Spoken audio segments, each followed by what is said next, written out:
ఇప్పుడు కేవలం 7999కే up to 10 kgs వరకు బరువు తగ్గి అధిక బరువు నుంచి వచ్చే ప్రధాన సమస్యలను దూరం చేసుకోండి. తెలంగాణలో ఫోన్ ట్యాపింగ్ వ్యవహారం సంచలనం సృష్టిస్తోంది. విచారణలో ఒక్కొక్కటిగా ఇంటెలిజెన్స్ మాజీ చీఫ్ ప్రభాకర్ రావు అక్రమాలు వెలుగు చూస్తున్నాయి. అప్పటి అధికార పార్టీతో అంటకాగిన ప్రభాకర్ రావు అక్రమ ఫోన్ ట్యాపింగ్ వ్యవహారంలో కర్త కర్మ క్రియగా వ్యవహరించారు. చట్ట వ్యతిరేక పనులకు నిఘా ముసుగు తొడిగారు. ఇప్పటికే ఈ కేసులో ఎస్ఐబి మాజీ డీఎస్పీ ప్రణీత్ రావును అరెస్ట్ చేసి ప్రశ్నిస్తే ప్రభాకర్ రావు బాగోతాలు ఒక్కొక్కటిగా బయటపడుతున్నాయి. దీని వెనుక నుండి అంతా తానే నడిపించిన ప్రభాకర్ రావు అజ్ఞాతంలోకి వెళ్లిపోయారు. ప్రభాకర్ రావు ప్రస్తుతం అమెరికాలో ఉన్నట్లు అనుమానిస్తున్నారు పోలీసులు. ఇంటెలిజెన్స్ బాస్ గా తాను చేయాల్సిన పని చేయకుండా రాజకీయాల్లో వేలు పెట్టారు.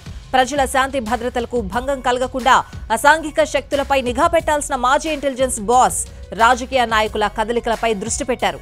తన పదవిని దుర్వినియోగం చేశారు. ప్రణీత్ రావు నేతృత్వంలో ప్రభాకర్ రావు ఓ ప్రైవేట్ సైన్యమే ఏర్పాటు చేశారు.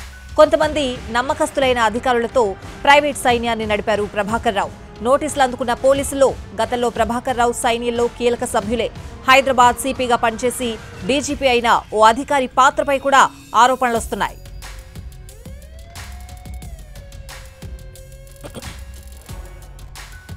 తెలంగాణ ఏర్పాటు తర్వాత కొన్నాళ్లు హైదరాబాద్ సెంట్రల్ క్రైమ్ స్టేషన్ డీసీపీగా పనిచేసిన ప్రభాకర్ రావును ప్రభుత్వం ఏరి కోరి ఎస్ఐబికి డీఐజీని చేసింది.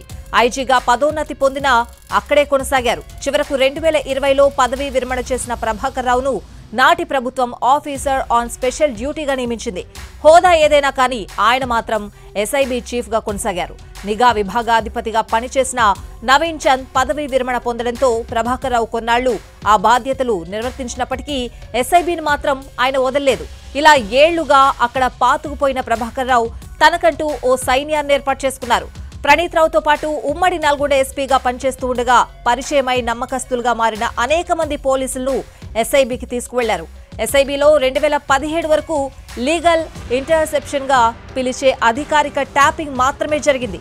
అయితే ఆ తర్వాతి ఏడాది ఎన్నికలు సమీపిస్తూ ఉండడం, ప్రతిపక్ష పార్టీలు పుంజుకోవడం గమనించిన ప్రభాకర్ రావు అప్పటి కొందరు కీలక రాజకీయ నాయకుల అక్రమ ట్యాపింగ్ పై దృష్టి పెట్టారు.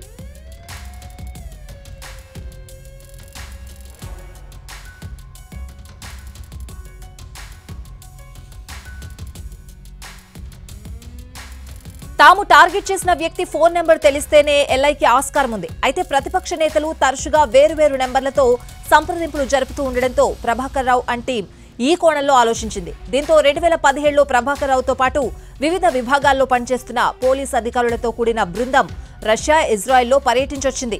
ఆయా దేశాల్లో అందుబాటులో ఉన్న ట్యాపింగ్, ఇతర నిఘా పరికరాలను అధ్యయనం చేసొచ్చింది. ఇలా తయారు చేసిన జాబితాను పరిశీలించి ఏవేవి కొనుగోలు చేయాలో చెప్పాల్సిందిగా కొందరు పెద్దలకు నివేదికిచ్చింది. టెక్నికల్ అనుభవం ఉన్న రవిపాల్ అనే నిపుణుడు గతంలో ఇంటెలిజెన్స్ విభాగానికి కన్సల్టెంట్ అడ్వైజర్ గా పనిచేశారు. ప్రభాకర్ రావుతో పాటు కొందరు కీలక అధికారులతో సన్నిహితంగా మెలిగారు. వివిధ దేశాల్లో అందుబాటులో ఉన్న కొత్తగా ఆవిష్కరణ అవుతున్న నిఘా పరికరాలను ఎంపిక చేయడం, ప్రభాకర్ రావు సహా మరికొందరు అధికారులకు వీటిపై సమాచారం ఇవ్వడం, అవి ఖరీదు చేయడంలో సహకరించడం తదితర విధులు నిర్వర్తించారు.